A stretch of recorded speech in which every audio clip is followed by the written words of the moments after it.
Dakani, pourquoi aller refaire du neuf sur du vieux? Est-ce que c'est pas cette culture du faux maquillage qui nous a amené un peu là aussi? Monsieur le Bissoc, poser la question de savoir pourquoi on fait du neuf avec du vieux, du neuf avec du vieux. J'espère que vous voulez faire de la pédagogie. Vous voulez m'amener à sortir du fond de moi-même. Parce que ce régime n'a pas le choix. Quand vous voyez son émergence historique, parce que c'est un vieux régime, il a sa deuxième séquence d'évolution. Praïdjo, c'est Biya, mais c'est le même système politique. Biya a aggravé parce que l'aggravation de la vacuité historique de tel régime est inscrit dans l'évolution. Même si ça avait été Aïdjo qui était toujours président, on assisterait à ce qu'on voit là. Vous n'avez qu'à voir ce qui s'est passé en Côte d'Ivoire avec le vieux Houphouët et les autres. C'est la structure de ces régimes-là qu'il faut interroger sérieusement si on veut comprendre. Ils ne peuvent que bricoler. Ils n'ont pas d'autre choix. Ça surprend ceux qui se contentent de comptabiliser les effets au détriment des causes. Pour comprendre ce régime, il faut être un bon médecin, c'est-à-dire savoir articuler les effets à la cause. Si vous êtes un médecin, le docteur Papa Sangha guéri, il comprend bien ça.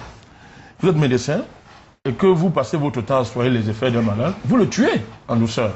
Il faut attaquer la cause, poser le diagnostic, attaquer la cause, et les effets vont disparaître parce que vous avez attaqué la cause. Donc, on est en face d'un système, d'un régime politique qui était condamné dès sa naissance et qui s'est effondré dès le jour où il est né. Vous n'avez qu'à convoquer les grands auteurs historiques. Les René Dumont ont écrit des choses que si vous lisez aujourd'hui, vous aurez même honte. Tout ce qui se passe dans René Dumont écrit. L'Afrique n'est mal partie. Il décrit quel est le destin de ce type de régime. Régime essentiellement néocolonial.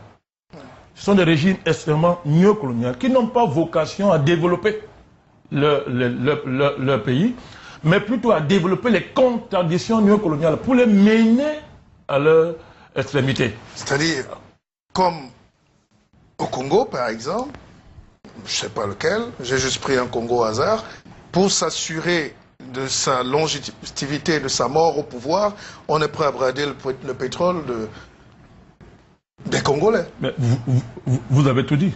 Le destin des États, comme ceux du Cameroun, c'est de nous reconduire à la colonisation.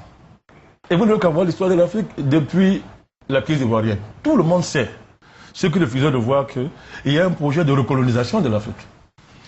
Et c'est la mission historique des États néocoloniaux dont le Cameroun nous conduit à ça. Et regardez notre pays aujourd'hui, vous parlez de fondement. Regardez le pays. Regardez tous les indicateurs. Vous avez un pays qui, sous le président Aïdjo, avait quand même accumulé des indicateurs qui permettaient de savoir que bon, ce pays va quelque part. Il y avait des statistiques économiques, néocoloniales on peut dire, mais il y avait des acquis à ce niveau, de grosses entreprises publiques qu'on aurait pu transformer en champions, comme les Chinois l'ont fait par exemple, s'il y avait des gens qui avaient un projet. Mais après, qu'est-ce qu'on a fait? On a tout vendu. On a tout privatisé. Vous voyez aujourd'hui, le principal pilier du régime, c'est Bolloré. Donc on est revenu tout compris. au point zéro. On est revenu à Kyriakides et compagnie.